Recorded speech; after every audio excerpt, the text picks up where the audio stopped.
리걸마인드 연구소입니다. 오늘은 간단한 산수 문제를 다루어 보기로 하겠습니다. 여러분도 함께 계산을 해보기로 하죠. 무지개 마을에 학교가 한 개 있습니다. 이 학교에는 교실이 6개 있습니다. 각 교실마다 학생은 9명씩 있습니다. 그러면 이 학교에는 학생이 모두 몇 명이 있을까요? 6교실에 9명씩 학생이 있습니다.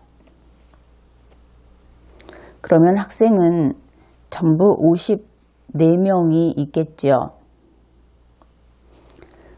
교실이 6개 있는 이 학교에는 각 교실마다 선생님이 1명씩 있습니다. 이 학교 선생님을 문재인 대통령 측에서는 교사 노동자라고 부릅니다. 그러면 이 학교에는 선생님이 전부 6명 있습니다. 이 학교에는 그러면 학생과 선생님을 모두 합해서 몇 사람이 있습니까? 그것은 학생 54명, 그리고 선생님 6명, 그래서 전체 60명이 있습니다. 이 학교 앞에는 빵집이 한 개 있습니다. 이 빵집에서 학교에 있는 학생과 선생님들이 하루에 빵을 한 개씩 사서 먹습니다. 매일 그렇게 먹는 것이죠. 그러면 빵 장수는 하루에 빵을 몇 개 팔겠습니까?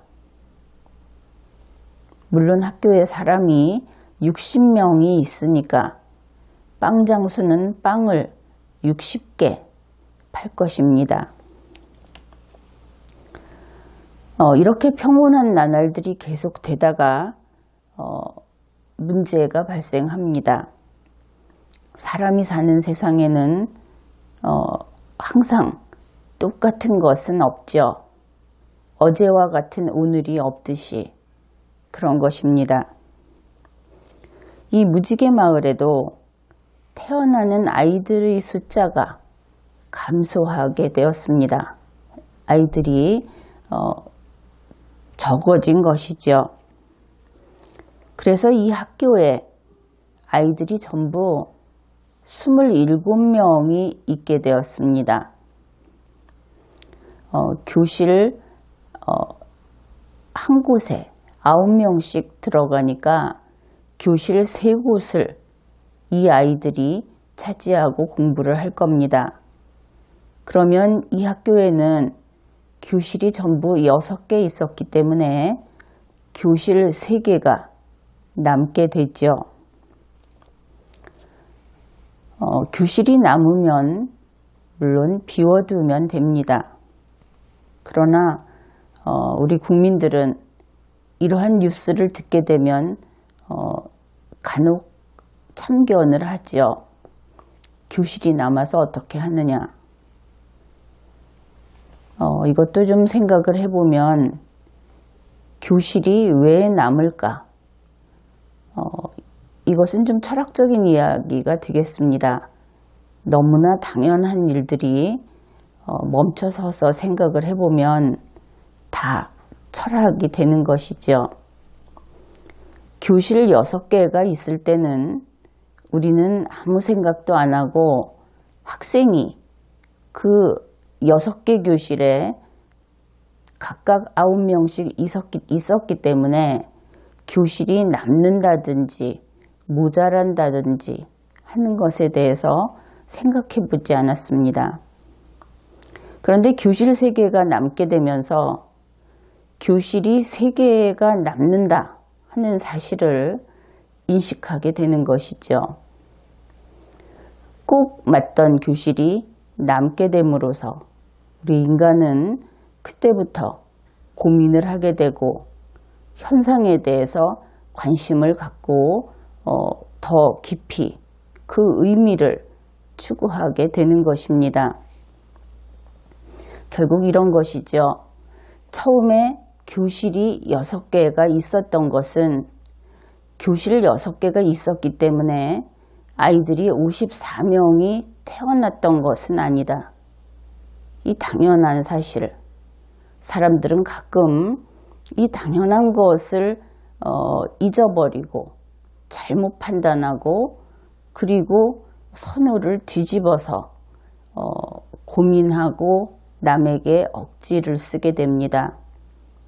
교실이 3개가 남은 것은 악이 아닙니다. 그전에는 교실이 6개가 필요했고 지금은 교실이 3개가 필요할 뿐이죠.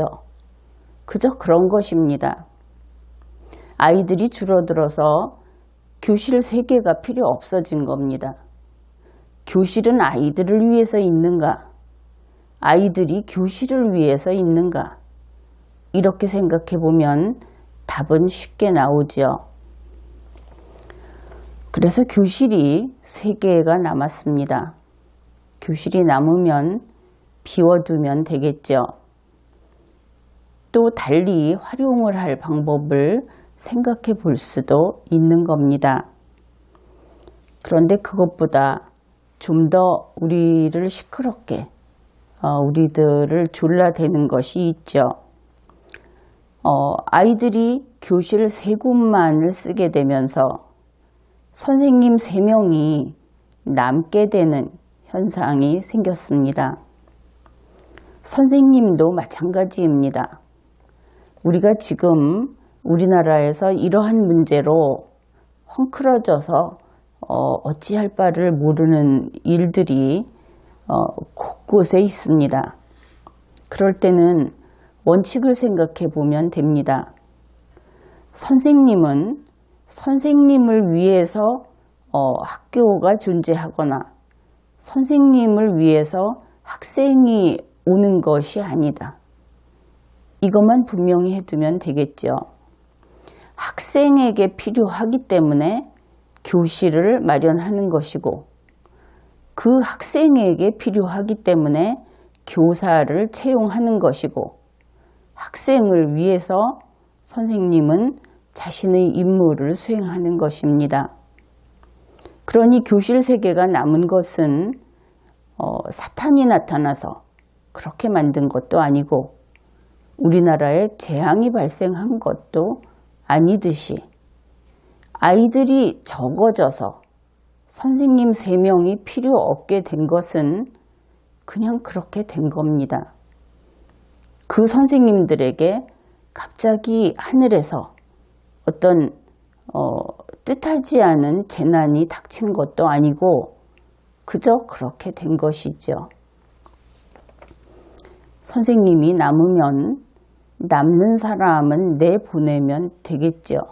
그래서 내보내야 할 것입니다. 그러면 학교에는 전체 몇 사람이 있겠습니까?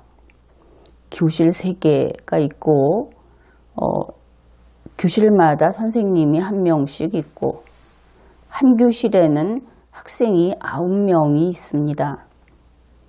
그래서 결국 이 학교에는 30명이 있는 것입니다. 그런데 여기에 대해서 이의를 제기하는 것은 제일 먼저 빈 교실들, 그 다음에 나가야 하는 교사 3명, 그리고 이번에는 빵장수까지 등장합니다. 학교에 사람이 30명 있으니까 이 빵장수는 매일 빵을 30개 팔 수 있습니다. 그러면 됐다고 해야 하겠죠. 그런데 이 빵장수는 어제와 다른 오늘이라는 사실을 인정하지 않습니다. 어제와 똑같이 오늘도 빵은 60개를 팔아야 하겠다. 그렇게 주장을 하는 것이죠. 그래서 문재인 대통령에게 빵이 30개가 남아요. 이렇게 이야기를 하는 겁니다. 빵 30개를 매일 더 팔게 해주세요. 그렇게 이야기를 하는 겁니다. 그러면은 이 이야기를 듣고 정상적인 생각을 하는 현명한 사람이라면 그 마음을 알겠다고 할 수는 있지만 필요치 않은 빵 30개를 더 팔게 해주겠다고 약속은 하지 않아야 하겠죠. 그런데 문재인 대통령은 후보일 때부터 이런 것을 해주겠다고 약속을 했습니다. 다시 말해서 조금 전에 보았던 나가야 되는 교사 3명, 그들에게 그 교사의 일을 계속하도록 해주겠다.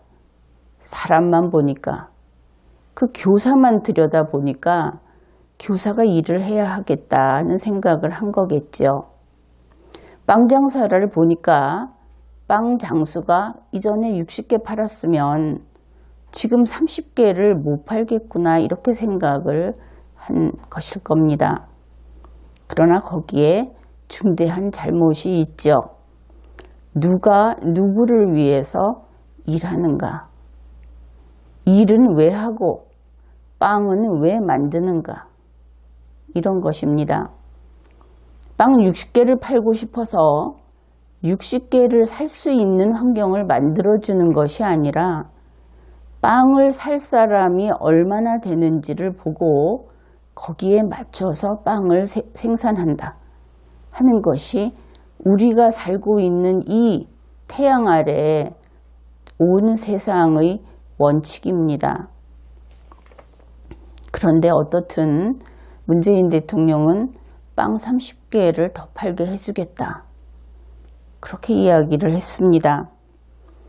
일자리를 잃게 된 교사, 그들에게 일자리를 지켜주겠다. 그렇게 이야기를 했습니다. 여러분은 어떻게 생각합니까? 문재인 대통령은 어째서 이런 약속을 했을까? 그는 빵 30개쯤은 자기 자신이 먹어치워 줄 수 있다고 생각해서 그런 약속을 한 것일까? 일자리가 없어지는 교사 3명은 자기 집에 데려다가 가정교사로 쓰면 된다고 생각해서 그런 약속을 한 것일까? 모든 이 정책 목표라고 하는 것은 얼굴과 얼굴을 마주보고 해결하는, 처리하는 그런 일이 아닙니다. 그것은 내 앞에 있는 그 사람이 아니라 우리 5천만의 일을 어떻게 처리할 것인가, 그러한 문제인 것입니다. 문재인 대통령이 너무 인정이 넘쳐서 공무 수행에 적절하지 않은 사람이 아닌가, 우리는 고민해 보아야 하겠습니다. 어떻든 이러한 약속을 한 문재인 대통령은 약속을 지키기 위해서 노력을 하겠죠. 먼저 이렇게 생각을 한 것으로 보입니다.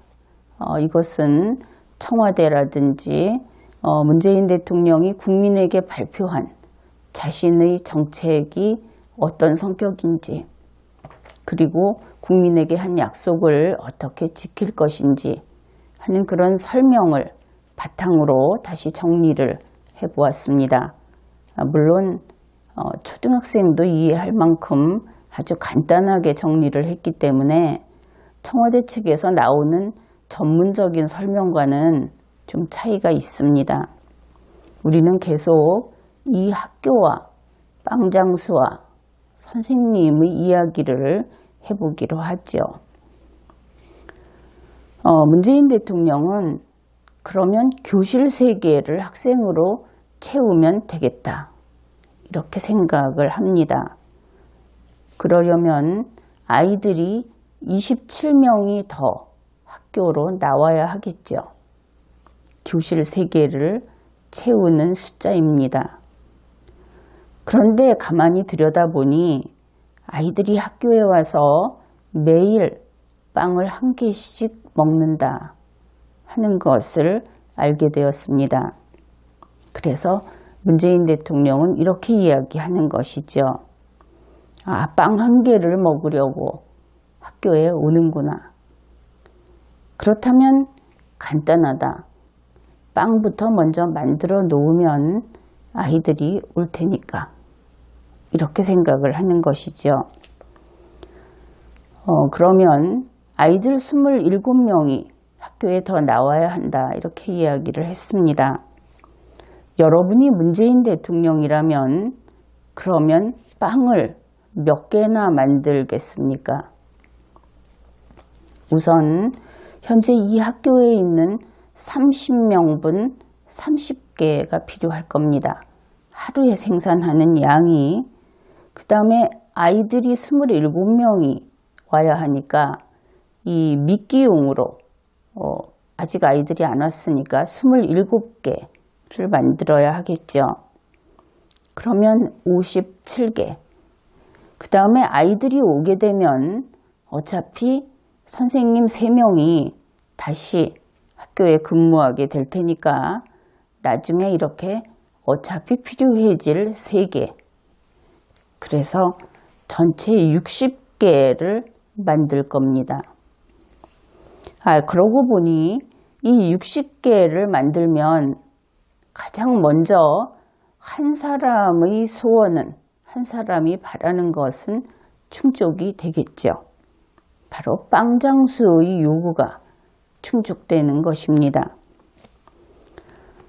여기에서 빵 27개를 미끼용이라고 했습니다. 왜냐하면 아이들이 학교에 와서 빵 1개를 먹기 때문에 학교에 빵이 있으면 학교로 올 것이다. 이것은 물고기에게 미끼를 가지고 물고기를 유인하는 것과 매우 닮았죠. 그래서 미끼용 빵이다. 이렇게 이름을 붙여보았습니다. 여기까지는 그런데 왜 아이들이 줄었습니까? 아이들을 가정에서 아이들을 출산하지 않았기 때문에 아이들이 줄었죠. 그래서 학교에 오지 않은 것입니다. 법률에서는 아이를 낳는다 하는 말로 생산한다라는 표현을 아주 흔히 사용을 합니다. 그래서 나도 그 말을 쓰겠습니다. 그러니 아이를 생산하지 않았기 때문에 아이가 없는 것이죠. 그러면 지금 이 무지개 마을에는 아이가 어디서 놀고 있는데 빵이 없어서 빵을 보면 놀던 아이가 달려올 수 있는 상황이 아닌 겁니다. 아이가 아예 없으니까. 그래서 아이가 존재하지 않습니다. 태어나지 않아서 존재하지 않습니다. 이 경우에는 미끼를 아무리 산같이 쌓아놔도 그 미끼를 바라볼 대상이 없기 때문에 물고기가 오지 않듯이, 물고기가 없는 곳에는 미끼를 놓아도 소용이 없듯이 이 구상은 성공할 수가 없습니다. 그래서 이 사실을 이제 뒤늦게라도 깨달았겠죠. 그러니까 아이가 없구나. 아이를 생산해야 하겠다. 그래서 문재인 대통령 측에서는 진보된 정책이라고 할까? 다음 단계, 그러니까 계획을 수정해서 다음 단계를 준비할 것입니다. 그래서 최근에 보도됐듯이 그 중에 하나가 저출산 고령사회위원회라는 것이 있습니다. 저출산 고령사회위원회. 이 그 명칭만을 가지고는 이것이 저출산의 문제, 그리고 고령사회가 되는 문제를 해결하기 위한 위원회라고 보기에는 좀 부족하죠. 명칭에서는 그것을 위한 것인지, 그것을 그 문제점을 완화시키기 위한 것인지 하는 그 이름을 듣는 사람들이 좀 보완을 해서 들어야 하는 그런 명칭입니다. 이 위원회의 위원장은 문재인 대통령입니다. 그래서 여기서 내세우고 있는 내용이 이렇습니다. 그 홈페이지에 있는 내용인데, 임산부와 자녀를 양육하는 가정이 존중받는 여건을 조성하겠다. 임산부는 아이를 생산할, 장차 아이를 생산할 사람이고, 자녀를 양육하는 가정은 생산한 아이를 양육하는 가정입니다. 그런데 이 경우에 자녀라고 하면은 대체로 청소년 이전 단계를 가리키죠. 원칙적으로는 영유아 그 정도를 이야기한다고 보면 되겠습니다. 이 임산부와 자녀를 양육하는 가정, 이 가정을 특별히 지원을 한다든지 하겠다 하는 것은 일종의 아이 증산 정책이다. 그렇게 이야기할 수 있을 겁니다. 예를 들면 양질의 여성 일자리 확충, 여성 근무 조건 향상, 남녀 평등 육아로 육아휴가 등, 그리고 경력 단절 여성 취업 지원, 이와 같은 것들이 아이 증산 정책이라고 할 수 있습니다. 물론 이 내용들을 보면 여성에 대한 것이기는 하지만 이 홈페이지에 들어가 보면 여러분도 아마 비슷한 느낌을 받을 텐데, 여자는 일하고 아이 낳고 아이 키우는데 모든 정성을 다해라. 그런 것을 알 수 있습니다. 결국 이런 것이죠. 아이를 낳도록 하는 그 정책으로서 취직을 시켜준다. 그래서 일을 할 때 그냥 여성이 취업할 때는 일단 일할 수 있게 만들어서 일을 많이 시킨다. 그래서 일을 하다가 임산부가 되기 시작하면 그 기간 동안에는 많이 쉴 수 있고 여러 가지 편의를 제공한다.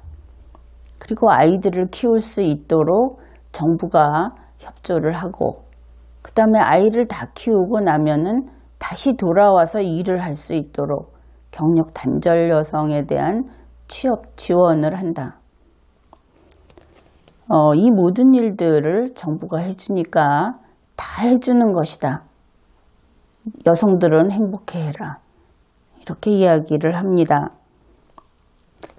그런데 일 안 하고 놀면서 아이만 낳아서 키우고 그 다음에 아이가 다 자라면 놀러 다니면서 살면 안 되는 것입니까?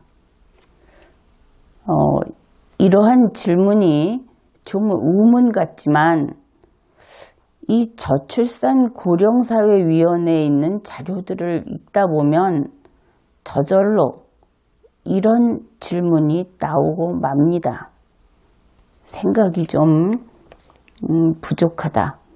여기에 대해서 우리 국민의 삶에 대해서 근본적인 어떤 이해를 하지 못하는 사람들이 모여서 위원회를 만들고 앞으로 추구할 목표를 정하고 그런 아주 어설픈 모습이 가득합니다. 어떻든 방금 이야기한 것과 같은 그것은 문재인 대통령 이전에도 계속 벌써 오래전부터 추진해온 정책입니다. 그것을 우리는 고용정책 혹은 복지정책 이렇게 부릅니다. 그런데 차이가 있기는 있습니다. 지금까지 해온 이 정책은 당장 효과를 보겠다. 여성들을 쥐어짜서 성과를 내겠다 하는 것이 아니라 우리의 보다 좀 긴 미래를 위해서 지금부터 대비를 하자 하는 의미의 그런 과제에 가까운 정책이었습니다. 그런데 문재인 대통령은 당면 목표가 있는 사람이죠. 문재인 대통령은 왜 이런 일들을 하느냐 하면은 우리가 처음 시작할 때 이야기를 이미 해보았죠. 빵장수에게 빵 30개를 더 팔게 해주려고, 그리고 교사 3명에게 일자리를 계속 가질 수 있게 해주려고 시작한 일입니다. 다시 말해서 문재인 대통령의 이 사업, 이 정책은 현재를 위한 과제입니다. 문재인 대통령이 무엇이라고 이야기를 하건 간에 이 사업은 미래를 위한 걸음을 뿌리는 것이 아니고 당장 과실을 수확하기 위한 속으로는 상당히 마음이 초조한 그러한 업무인 것입니다. 그래서 빵 30개를 더 팔고 교사 3명에게 일자리를 만들어 주려면 아이 27명을 학교로 보내야 합니다. 그러려면 아이 27명을 생산해야 하겠죠. 그리고 생산한 아이들은 바로 학교에 갈 수 없습니다. 취학 연령이 될 때까지 기다려야 하겠죠. 그렇기 때문에 문재인 대통령은 그 마음이 한없이 초조할 겁니다. 게다가 아이 27명을 생산하게 하는 데에는 빵을 가지고 미끼로 삼을 수 없습니다. 빵은 이미 있는 아이가 학교로 오게 하는데 미끼였죠.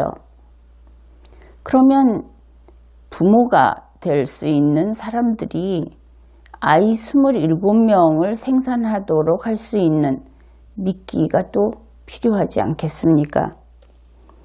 바로 그 미끼가 조금 전에 이야기했던 아이 증산 정책에서 내세운 여러 가지 일자리 확충이라든지 육아휴가라든지 하는 그러한 것들이 바로 아이를 생산할 부모용 미끼라고 할 수 있겠습니다.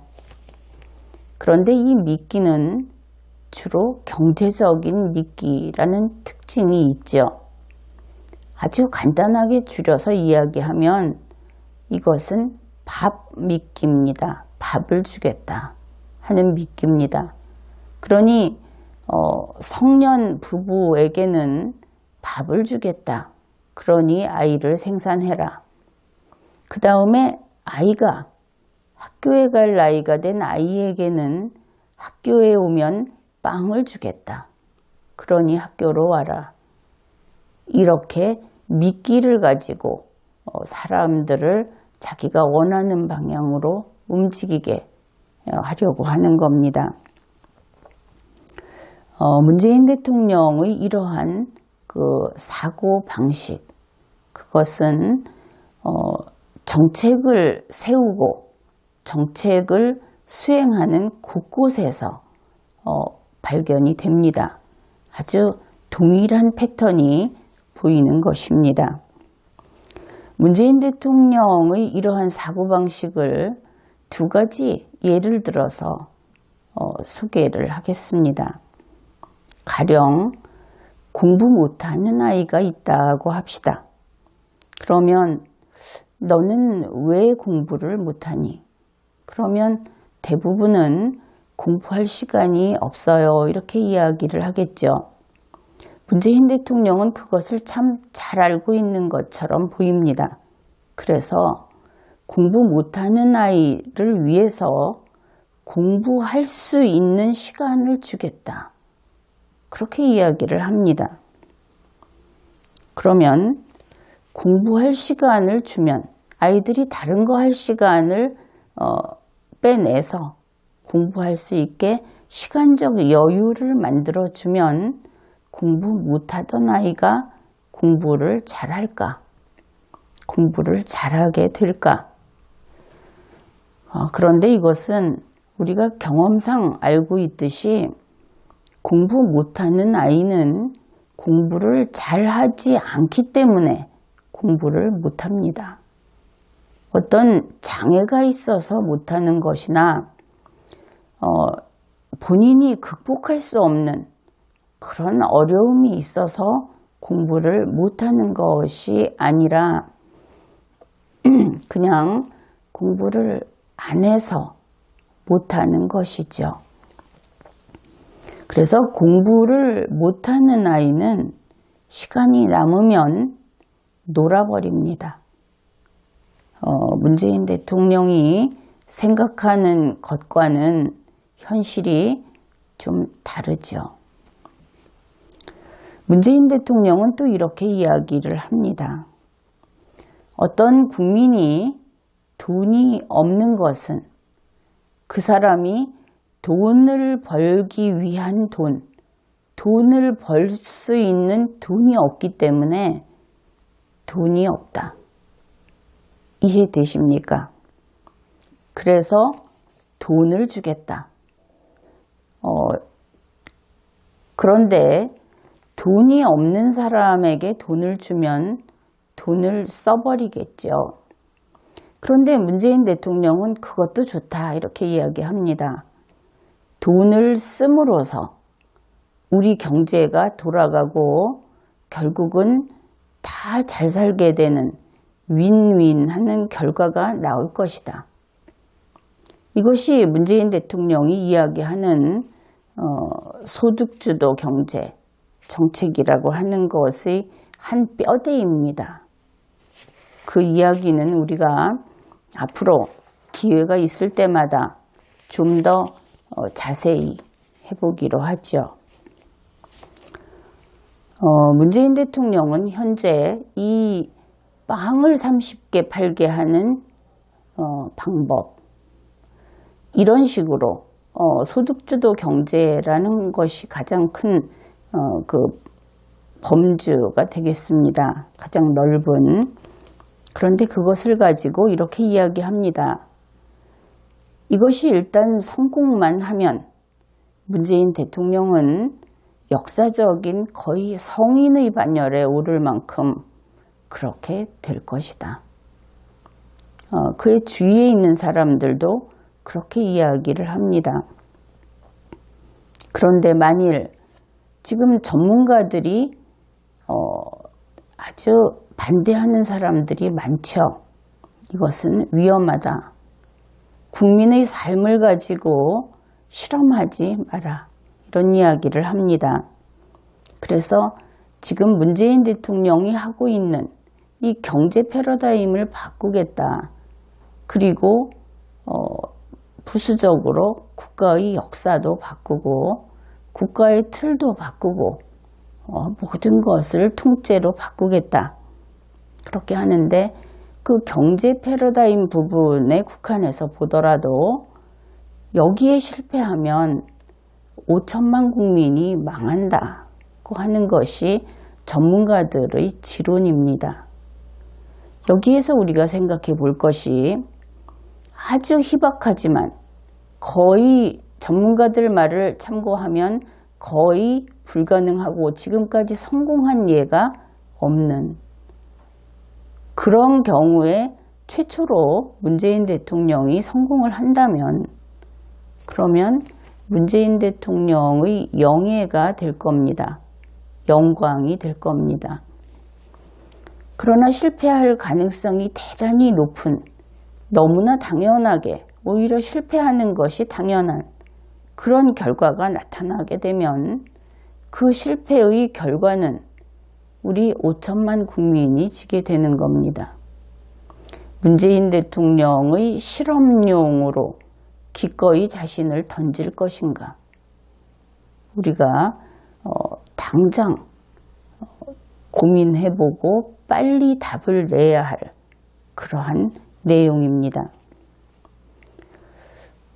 그러면은 지금 그 아이들 27명을 생산하기 위해서 부모가 될 수 있는 사람들에게 밥을 미끼로 내놓았습니다. 이 문재인 대통령의 밥 미끼 작전이 성공할지 함께 이야기해 보기로 하죠. 무지개 마을에서 태어나는 아이들의 숫자가 줄어들었다, 그렇게 이야기를 했습니다. 우리는 태어나는 아이들이라고 하지만 이 인간의 출생이라고 하는 것은 태어나지는 것이지 스스로 태어나는 것이 아니지요. 자녀는 부모에 의해서 태어납니다. 그러니 보다 더 현실감 있는 표현은 태어나는 것이 아니고 부모가 아이를 생산하는 것이죠. 그래서 부모가 생산하는 아이들의 숫자가 감소했다, 이렇게 이야기하는 것이 더 합리적입니다. 부모들이 생산한 아이들의 숫자가 감소했다. 좀 간단히 이야기하면 이 인간의 숫자에 있어서 인간을 생산하는 이런 데 있어서 생산량이 감소했다, 이렇게 이야기할 수 있을 겁니다. 무미건조하게 이렇게 이야기를 하죠. 어떻게 인간을 생산량으로 이야기하느냐, 그런 것은 좀 참아주기 바랍니다. 지금은 그냥 생산량으로 이야기를 해보죠. 그러면 왜 생산량이 감소했을까? 결국 생산을 한다는 것은 얼마나 생산할 것인지, 생산하지 않을 것인지 하는 결정은 특히 인간의 경우에는 국가가 아니라 부모가 결정합니다. 다시 말해서 국민이라고 하는 그 인간을 생산하는 그 생산량 문제는 국가가 증산정책을 세운다고 해서 증산할 수 있는 분야가 아니다 하는 것이죠. 그러니 부모가 생산량을 줄이기로 한 겁니다. 만일 이 새로 그 아이를 출산하는 그 생산량이 100이라고 했을 때 100 중에 거의 아마 70 혹은 그 이상이 부모가 자발적으로 생산하지 않기로 결정을 한 것이다, 이렇게 보아야 하겠죠. 이것은 능동적인 겁니다. 부모가 어떤 힘에 의해서가 아니고 자주적으로 의사결정을 한 것이죠. 그런데 그것이 아니라 어쩔 수 없이 본인들의 의사는 생산하고 싶은데 외부적인 요인이나 내부적인 요인으로 인해서 생산할 수 없게 된 경우, 이런 경우가 있을 겁니다. 거기에는 우리가 이 두 가지 경우를 다 생산 능력이 저하된 경우로 한번 묶어보죠. 그래서 하나는 생산하고 싶어도 하지 못한다 하는 것을 순수 능력으로 보았을 때는 건강이라든지 기타 의학적인 문제가 있는 경우를 들 수 있습니다. 이 문제를 해결하려고 우리나라의 정부는 계속 노력을 해왔습니다. 물론 의료기술도 그만큼 이 문제를 해결하기 위해서 발전됐고 노력을 했고 그랬죠. 그런데 그것 이외에 그러한 경우가 이제 30% 정도를 잡았는데 좀 불명확하게 많이 잡았습니다. 이것이 그렇게 많지는 않죠. 그러니까 조금 전에 자주적으로 생산량을 줄이기로 한 것을 우리가 70으로 잡았고 어쩔 수 없이 줄게 되는 것을 30으로 잡았는데 그중에 이러한 의학상의 문제를 그냥 반으로 잡아봅시다. 그러면 이제 남은 것은 15가 남게 됩니다. 이 15는 아마도 그 경제적인 이유 또 다른 이유 같은 것이 있을 수 있겠죠. 그래서 세세한 부분은 들어가지 말고 경제적인 이유 때문에 자녀 생산을 못하는 경우를 100분의 15로 한번 잡아보자. 이것은 아마도 굉장히 너무 크게 잡은 것 같기는 합니다. 그런데 지금까지 정부는 이런 경우도 지원을 하기 위해서 제도를 마련을 해왔고 지원 정책이 실시되어 왔습니다. 그런데 문재인 대통령은 그것이 부족하다 그렇게 이야기하는 것이죠. 그래서 국가가 이 15에 해당되는 이들에게 전폭적인 지원을 해서 생산이 가능하게 지원해 주겠다. 그런 이야기를 한 겁니다. 그런데 여기에 문재인 대통령의 그 의지가 점프하는, 다시 말해서 전문가들이라든지 논리적인 사고를 하는 사람들이 볼 때는 저것은 저렇게 연결될 수 없는데 하는 부분이 여기에서 나타납니다. 경제적인 지원을 전폭적으로 해서 만일 그 정책이 100% 유효하면 15만큼 생산량 증대가 가능하겠죠. 그런데 문재인 대통령은 뭐라고 얘기를 하냐면 전폭적인 지원을 하면 100만큼 생산량이 증대될 것이다. 그렇게 이야기하는데 아주 큰 잘못이 있는 겁니다. 다시 말해서 모든 사람이, 그러니까 밥을 미끼로 주기만 하면 모든 사람이 이 생산량을 줄이기로 했던 의사결정을 바꿔서 번복을 해서 아이를 낳기로 할 것이다. 그렇게 이야기를 하는 것이죠.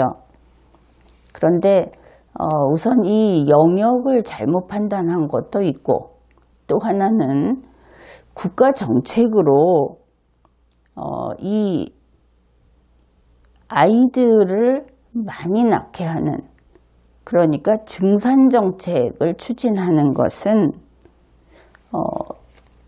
전례도 별로 없고 또 이것은 정책이라고 하기에는 인간의 존엄성을 해치고 또 인권을 해치는 문제가 생길 수 있습니다.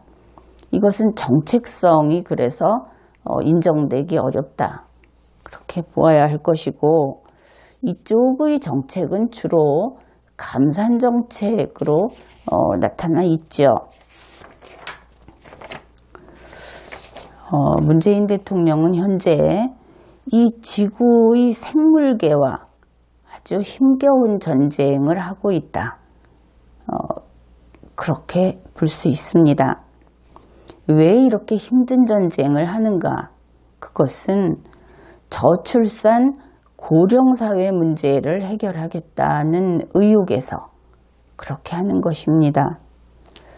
여기에서 궁금한 것은 누가 문재인 대통령에게 저출산 고령사회가 그렇게나 심각한 문제다, 인류가 마주한, 인류에게 닥쳐온 재앙이다, 그렇게 이야기를 했는지, 왜 문재인 대통령은 이 문제에 대해서 그렇게 공포를 느끼게 됐는지 가끔 궁금해집니다. 나는 문재인 대통령이 두려워하는 이 저출산 고령사회라는 그것을 재난이라고 보지 않습니다. 신이 인간을 버려서 이런 일이 생기는 것이라고 보지 않는 것이죠. 그저 그것이 우리의 현실입니다. 우리 앞에 있는 현실이 그러면 우리는 그것을 더 좋은 쪽으로 활용하고, 또 우리 앞에 문제가 있으면 우리는 그 문제를 풀면 되는 것이지, 그것이 두렵거나 인류의 종말을 불러올 정도로 공포를 느낄 만한 것이다.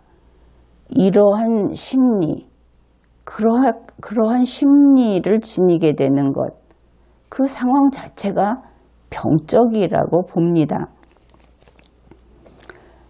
생각을 해봅시다. 사람이 오래 살면 우리는 그것을 장수라고 하죠. 인간은 장수는 항상 인간이 추구한 꿈이었습니다.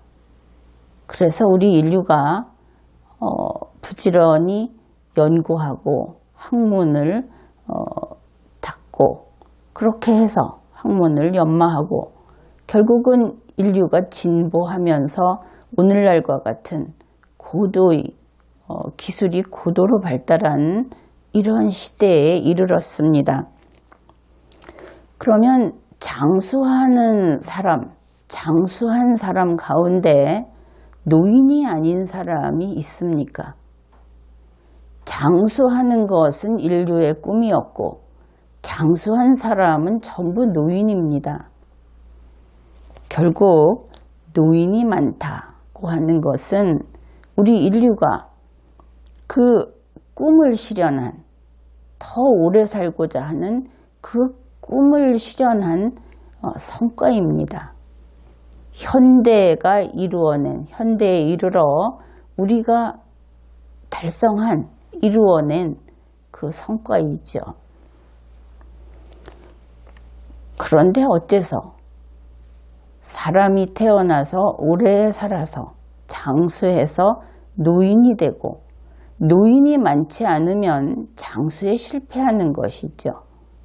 그런데 노인이 많은 것이 어느 날 갑자기 고령화라는 문제거리로 떠오르게 된 것인가? 문재인 대통령은 이 고령화 사회를 거부합니다. 이 문제를 해결하겠다. 그런데 저출산 고령사회위원회 홈페이지에 가보면 고령사회 대책은 없습니다. 문재인 대통령 자신도 대책 없는 과제를 설정해 놓고 대책을 만들 수 없는 그 과제를 풀겠다고 하고 있는 것을 우리가 알 수 있죠. 물론 이 저출산 고령사회라고 하는 그것을 문제거리로 던져놓고 문제를 풀겠다 하는 이 접근 방식이 틀렸다는 것이지, 그로 인해서 생길 수 있는 여러 가지 부수적인 그 문제점들, 그것을 해결하지도 말자 하는 이야기는 아닙니다. 이 고령사회라고 하는 것을 연령대의 비율로 한번 생각해 봅시다. 그러니까 흔히 뉴스에서 이야기하듯이 신생아부터 그 젊은 세대하고 또 일정한 연령 이후의 나이 든 세대의 비율이, 나이 든 세대 쪽의 비율이 그 기준치를 넘어갔다, 이러한 얘기를 하면서 그것을 어디까지 이르면 고령사회다 이렇게 이야기를 합니다. 그러면 그 기준치는 다 내버려 두고 어떻게 하면 이 고령의 비율을 줄일 수 있을까? 그것을 생각해 봅시다. 한 가지는 그렇죠. 노인은 늘어나지 않습니다. 그렇죠. 태어날 때 이미 그 숫자가 한정이 됩니다. 노인은 논리필연적으로 출생한 사람보다 숫자가 적습니다. 도중에 사망을 하니까 결국은 적죠. 그러면 이 노인이라는 그룹, 숫자가 더 이상 늘지 않는 그룹, 그 그룹이 상대적으로 비율이 적어지려면 한 가지는 이런 방법이 있습니다. 지난해보다 올해 아이가 더 많이 생산되면 됩니다. 또 올해보다 다음 해에 아이가 더 많이 생산되면 됩니다. 그리고 그 다음에는 더 많이 생산되면 되지요. 그 다음에 또 다른 방법은 노인이 지난해보다 올해 장수하는 노인이 더 적어지면 됩니다. 올해보다 다음 해에 장수하는 노인이 더 적어지면 됩니다. 그 다음에는 장수하는 노인이 더 적어지면 되겠죠. 그런데 이 두 가지 방법이 과연 즉효할까? 효과가 있을까? 여기에 또다시 생각을 해보아야 합니다. 먼저 지난해보다 올해 더 태어난 아이는 그 숫자만큼 나중에 더 많은 노인이 되겠죠. 올해보다 다음 해에 더 많이 태어난 아이는 나중에 또 더 많은 노인이 될 겁니다. 그러면 고령사회는 급속도로 더 확장이 되고 단기간에 이들이 이야기하는 그 재앙의 상태로 가버리겠죠. 그래서 이렇게 더 태어난 아이, 더 태어난 아이가 노인이 되는 시대에는 그때 아이는 기하급수적으로 태어나야만 그 비율이 유지가 될 겁니다.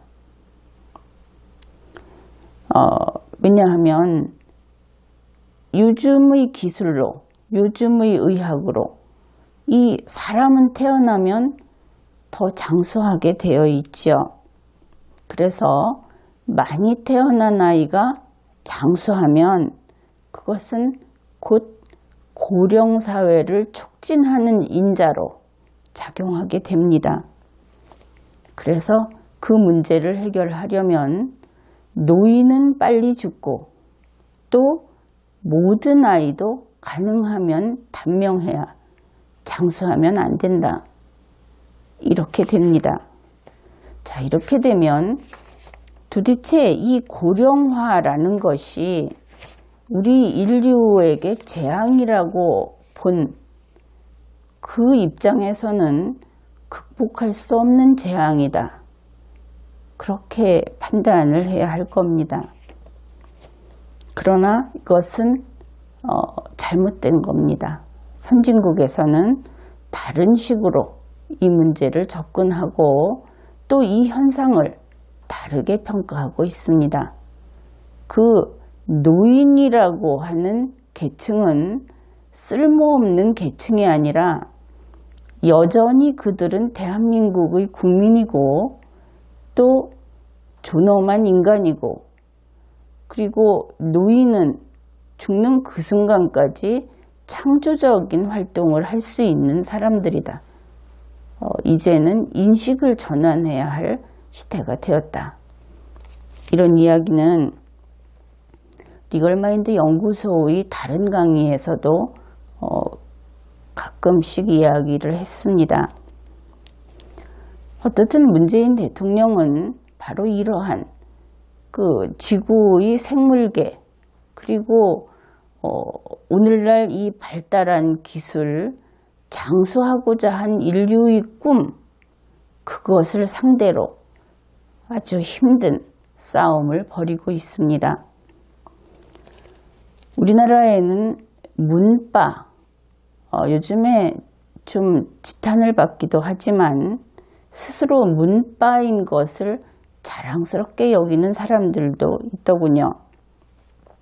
그리고 문팬, 이러한 그 스스로를 일반 국민, 우리의 그 정상적인 국민과 구분을 해서 특별한 국민으로 이렇게 취급을 하는 다양한 그 호칭이 있습니다. 그런데 그 이름이 무엇이든 상관없이 그들은 문재인 대통령을 사랑하는 그런 사람들이죠. 그렇게 문재인 대통령을 위해서 자기를 희생할 수 있는 각오를 한 사람들. 실은 이 사람들은 자기를 희생하기보다는 문재인 대통령을 위해서 문재인 대통령을 덜 사랑하거나 사랑하지 않는 국민들을 잡아다가 제물로 바치는 그쪽에 좀 가깝죠. 우리가 옛날 책을 읽는다든지 하면 나오는 신화 같은 데서 이렇게 비유를 해보자면 그렇습니다. 그래서 문재인 대통령을 위해서 다른 누군가를 희생시키는데 나서겠다. 이런 각오를 한 여러분들은 이제 모두 아메바가 되어 주십시오. 아메바는 여러분이 잘 알고 있듯이 그 증산력이 대단하죠. 아메바의 그 환상적인 이분법으로 여러분은 여러분이 사랑하는 문재인 대통령을 행복하게 해줄 수 있을 겁니다. 우리가 지금까지 무지개의 마을, 그리고 그 학교 앞의 빵장수, 이런 이야기들을 해보았는데, 그래서 결국은 그 빵장수가 빵 30개를 더 팔 수 있게 해주기 위해서 문재인 대통령이 추진하고 있는 정책들, 그리고 그 문재인 대통령을 위해서 문재인을 사랑하는 사람들을 아메바로 만드는 데까지 이렇게 이야기를 해보았습니다. 어떻든 문재인 대통령의 이 정책은 한 가지 특징이 있는데 국민을 끊임없이 낚는 그런 정책이다. 그렇게 이야기할 수 있습니다. 그러면 누가 낚이는가? 그것은 바로 그 미끼에 현혹된 국민이 낚입니다. 문재인 대통령의 소득주도 성장 정책이라고 하는 그 속에는 최저임금 인상도 들어가고, 현실적으로 그것이 집행하기 어렵다 하니까 최저임금의 금원을 보전해 주는 것도 들어가고, 저출산 대책도 들어가고 그렇습니다. 그런데 이것들이 국회에서 어떻게 이 예산이 통과되는가?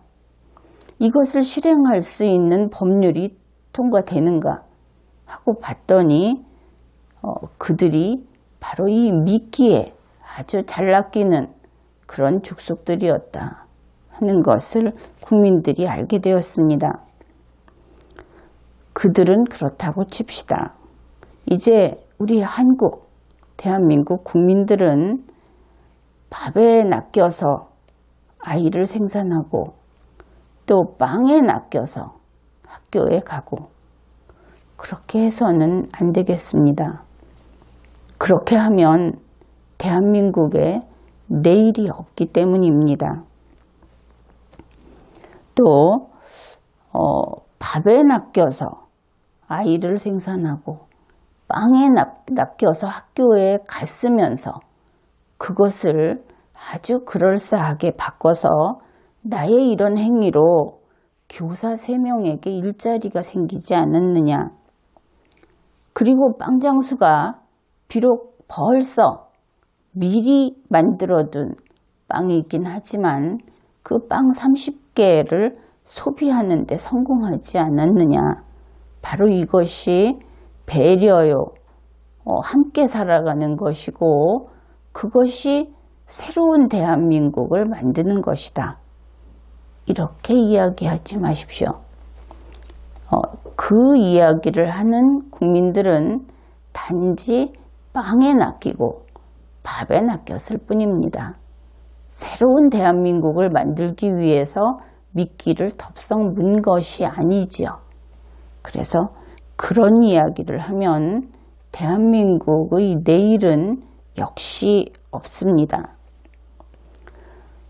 현재 경제 전문가들이라든지 하는 사람들의 말에 따르면 이 소득주도 경제정책이라고 하는 것은 물론 발전 정책이 아닙니다.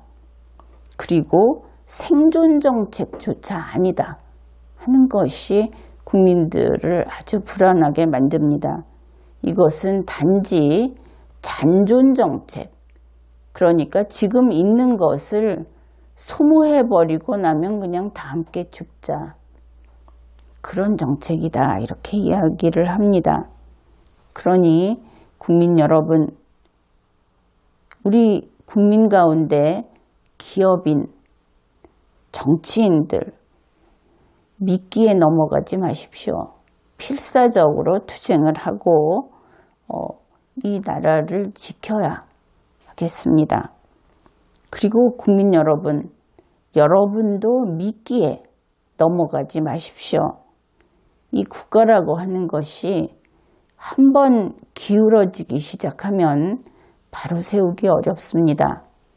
그리고 오늘날에는 기울어져 가는 나라에서 먹을 수 있는 것을 다 떼어 먹으려고 기다리는 외국들이 둘러싸고 있습니다.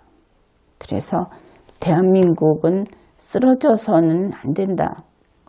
그것을 여러분이 지켜야 한다 하는 것을 분명히 인식하고 이 나라를 자신의 생명과 자신의 신체와 그리고 자신의 사랑하는 사람들이 문재인 대통령의 실험용으로 되는데 동의해 주지 마십시오.